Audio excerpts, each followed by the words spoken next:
وَأَمَّا الَّذِينَ سُعِدُوا فَفِي الْجَنَّةِ خَالِدِينَ فِيهَا مَا دَامَتِ السَّمَاوَاتُ وَالْأَرْضُ إِلَّا مَا شَاءَ رَبُّكَ عَطَاءً غَيْرَ مَجْذُوذٍ.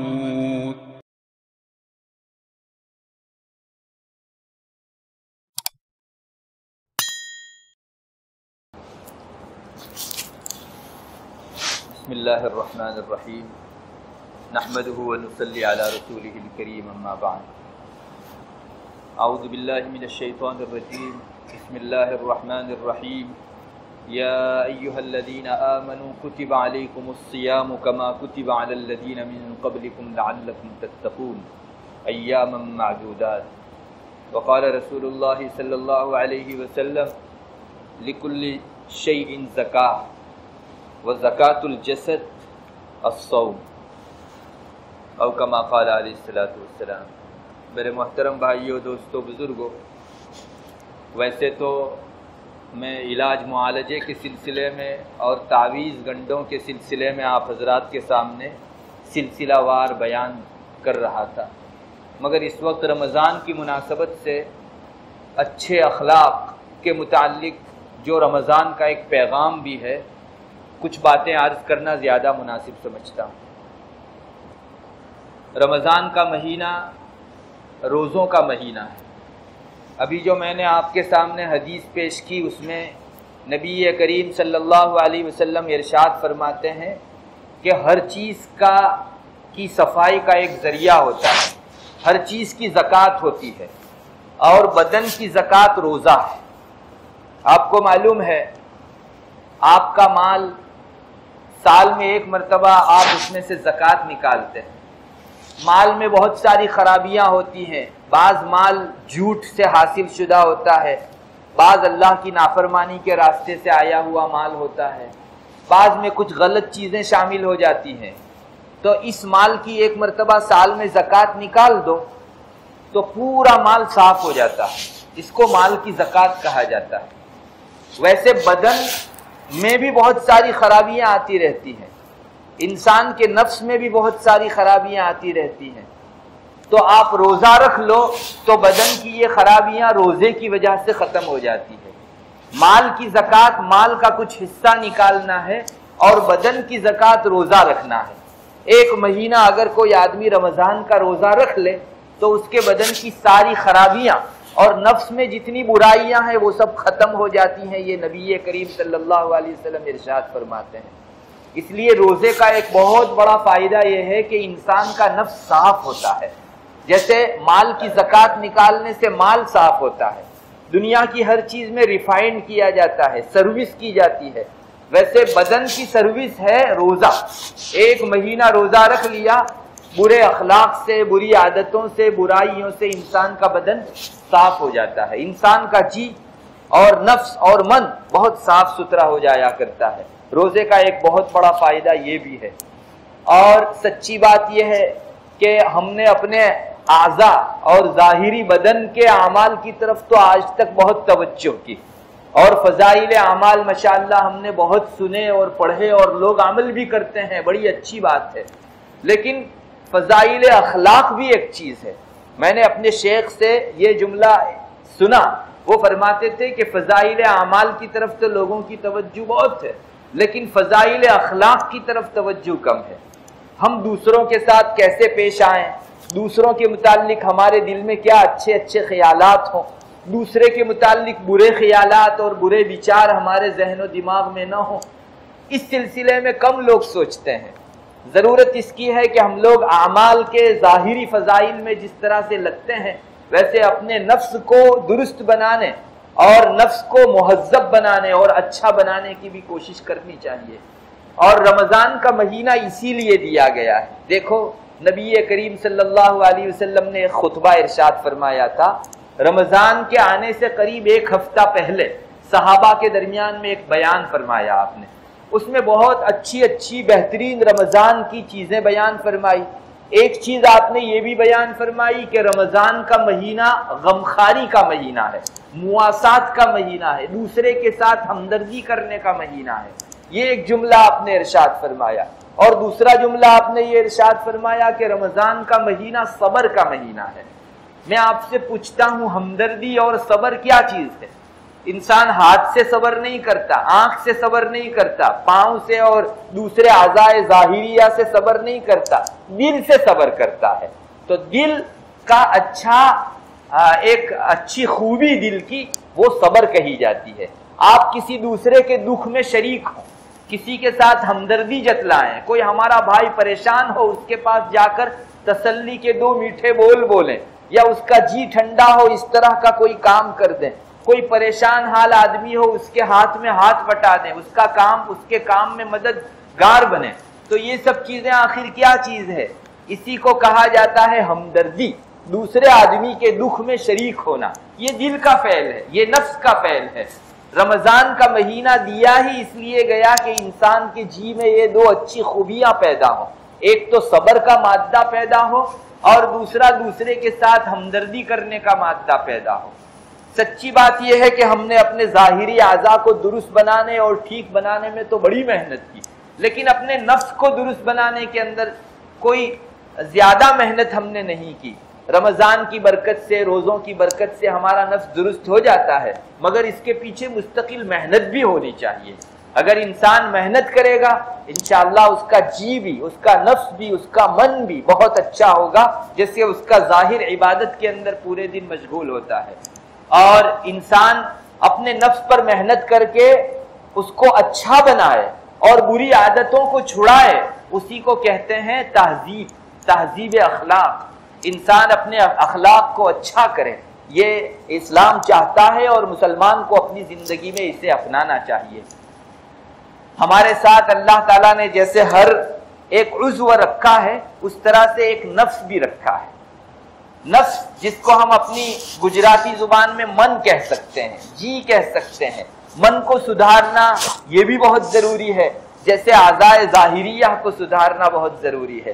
یاد رکھو، انسان کے بدن میں جتنے بھی اعضاء ہیں ان سب کا کوئی نہ کوئی کام ہے۔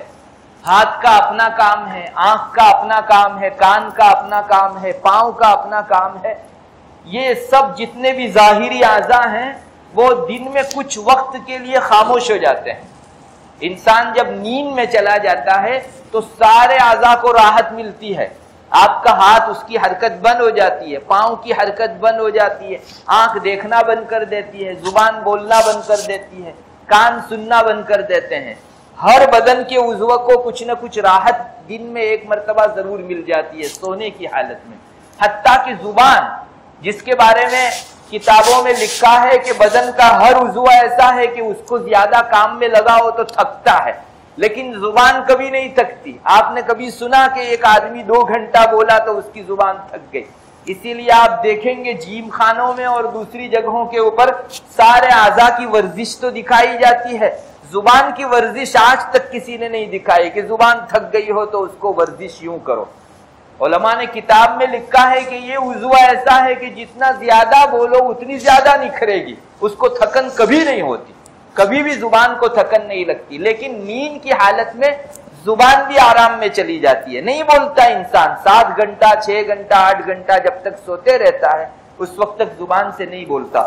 ہر عضو کو آرام ہے، مگر ایک چیز بدن میں ایسی ہے جس کو بیداری میں بھی آرام نہیں اور نیند میں بھی آرام نہیں۔ امام غزالی رحمۃ اللہ علیہ فرماتے ہیں کہ انسان کا نفس اور من ایسا ہے کہ اس کے اوپر خیالات بارش کی طرح برستے رہتے ہیں۔ بیداری کی حالت میں بھی آپ نے دیکھا ہوگا اچھے خیالات برے خیالات انسان کے جی کے اندر آتے رہتے ہیں، اور سونے کی حالت میں بھی انسان اچھے یا برے خواب کے اندر رہتا ہے، کوئی نہ کوئی وچار اس کے اوپر چلتے رہتا ہے۔ ایسا نہیں ہوتا کہ انسان سو گیا تو اس کا نفس بھی سو گیا، اب نفس کو کوئی حرکت نہیں ہے، اس میں کوئی خیالات کوئی خواب وغیرہ نہیں ہے، یہ نیند کی حالت میں بھی کام کرتے رہتا ہے۔